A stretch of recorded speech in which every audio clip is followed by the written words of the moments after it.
welcome back to another episode of the Points of Articulation. My name's Dave, and today we're looking at Rogue One's AT-ACT made by Hot Wheels.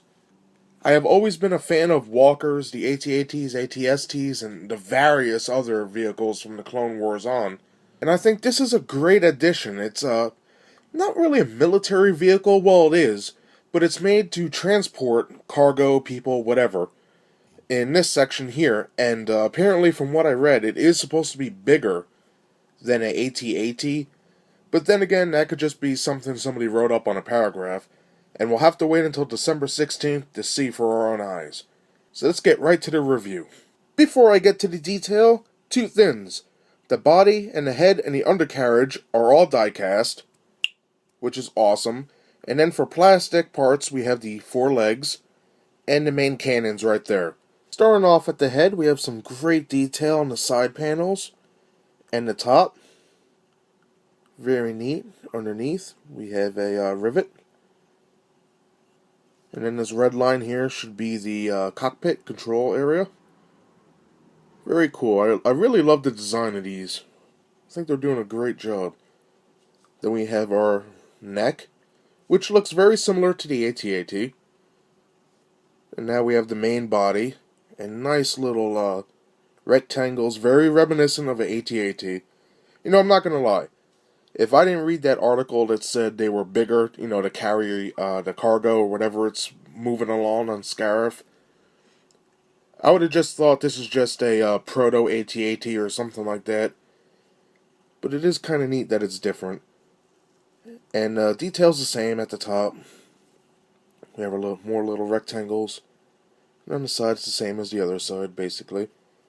And then we have this orange section. And this is where the cargo would be, whatever the cargo is. And that's also done pretty well. For the back, we have these nice little modules. Pretty neat.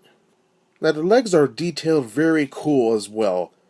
And we have these little circle panels, you know, where the leg snaps into the machine and turns. And then down here we have nice little lines. Looks like rods put in another little circle joint, same as up here, but smaller. And then we have the feet. And the feet look great. There's little peg holes, which I don't know why they're there, and I'll get to that in a minute. But the back of the legs are not as detailed, but they did put some stuff in there, as you can see right here. Little piston right there. So it's cool they did that. I like when companies put detail in where you don't think it's going to be, because it makes you feel like you got a little extra something for your dollar. For the underneath, we have a couple of rivets, like I mentioned with the head before. We have our copyright crap, but besides that, there is some molding down there. For the articulation, the head can move slightly left and right. No up and down, but it's like bare minimum. I don't even know if it's supposed to do that, but it can. For the legs, this section back here is basically a U, so they move in unison.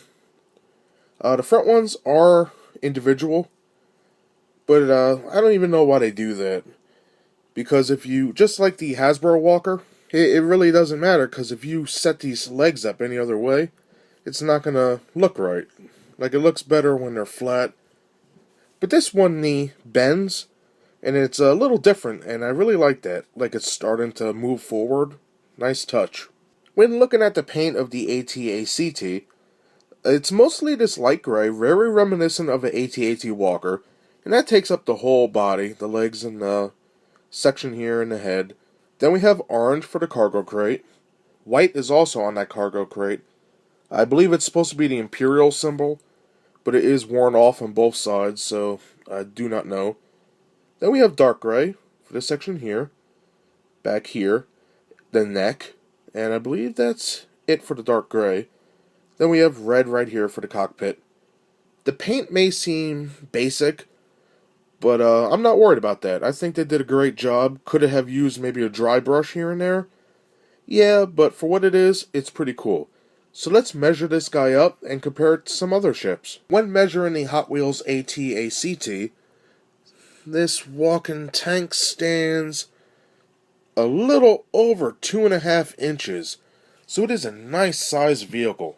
Like other Hot Wheels and even Hasbro ships, it does come with a stand, but this one's a little different. It's a base, and there you go. And I think it's cool that they did give you a base. Now they go together, and I think that when you have a brand like this, and you're trying to make ships and you want them to match a little bit, it's cool that they are making stands like this for walking or tanks or whatever vehicles, because it really brings the whole collection together. So well done, Hot Wheels. Now to compare with the AT-ACT from Hot Wheels, I have it next to the AT-AT from the Titanium line. Now you can see there's differences. For example, 2 guns, this one has 4. No cargo container in the center, this one's got it. And I can't wait for the movie so you could really see what the differences actually are in the film. That does it for my review of the Hot Wheels AT-ACT diecast vehicle. I think Hot Wheels is getting better and better as time goes on with these ships, and I fully do recommend it.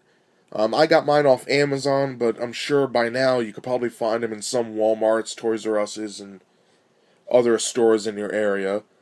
Now, I recommend this ship to any Star Wars collector, especially if you're a diecast collector.